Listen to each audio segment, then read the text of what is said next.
Tras las acciones de la política expansionista de los Estados Unidos y luego de haber caído en las batallas de Palo Alto,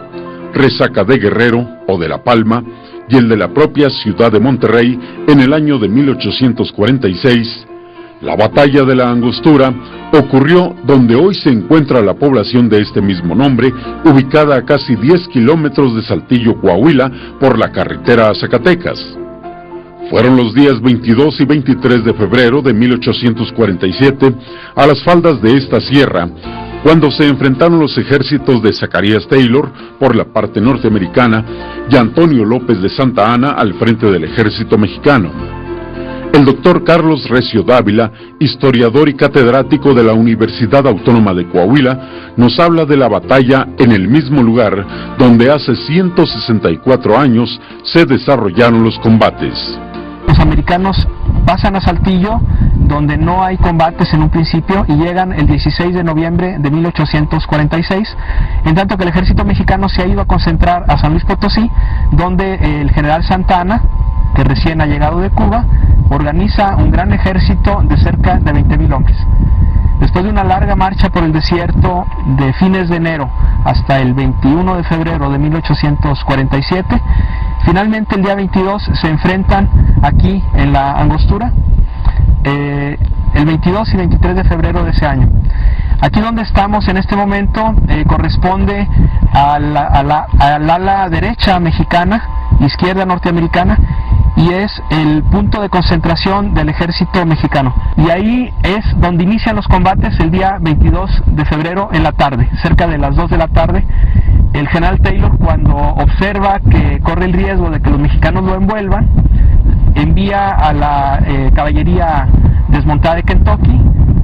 y las tropas al mando del general Marshall, y combaten contra las fuerzas del general Ampudia, que del lado mexicano es quien destaca con sus soldados en esa zona. Y justamente en el sitio donde estoy corresponde a la posición norteamericana, es decir, si bien el camino real está atrás de mí, hacia la derecha estaba el cuartel general de Santa Anna, con la artillería a su derecha y la infantería avanzando poco a poco por la falda de la sierra. Los norteamericanos podían ser atacados hacia esta zona porque las colinas son oblicuas, de tal suerte que aquí hicieron este pertrecho que consistía solamente en amontonamientos de piedra a cerca de 1 metro de altura y eventualmente algunas zanjas no muy profundas practicadas sobre un terreno muy duro. De tal suerte que en este sitio los combates se desarrollaron a lo largo del día 23 de febrero, más particularmente al inicio de la tarde, después de la lluvia,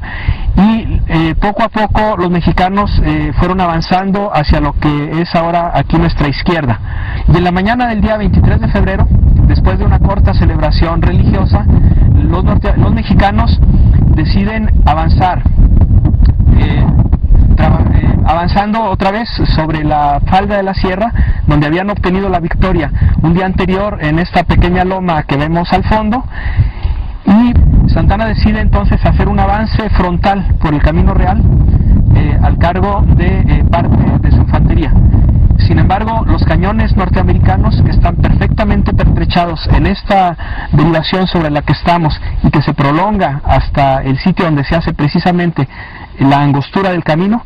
esos cañones destruyen totalmente a la infantería que va avanzando por el camino. Los combates después de la lluvia del día 23 se continúan a lo largo de la falda de la sierra, como podemos ver, a todo este camino donde actualmente existen pinos que no existían en aquella época, era un paisaje totalmente desértico, y avanzan obteniendo 2 posiciones adicionales las fuerzas mexicanas. Hay un momento en la tarde del día 23, en el momento en que los combates son los más cruentos de la batalla, donde la avanzada mexicana logra recuperar, obtener 2 cañones volantes, es decir, artillería móvil del ejército norteamericano, y arrebatarles también 3 banderas. En ese momento en que los combates se hacen incluso cuerpo a cuerpo, con bayonetas, fusiles frente a frente, etcétera, la caballería de Jubera, apoyado por la artillería de los San Patricios, es decir, por los cañones mexicanos, avanza Jubera y logra desbordar todas las líneas enemigas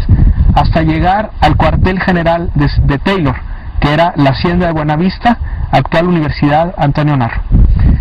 Eso ocurre en la tarde del día 23.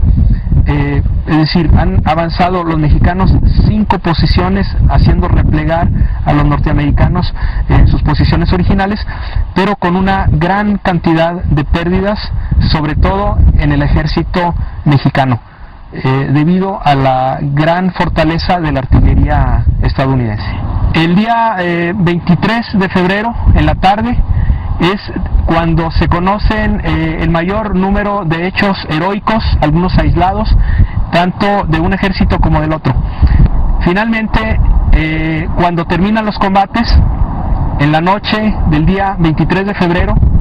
Santana se da cuenta que no es posible seguir combatiendo el día siguiente,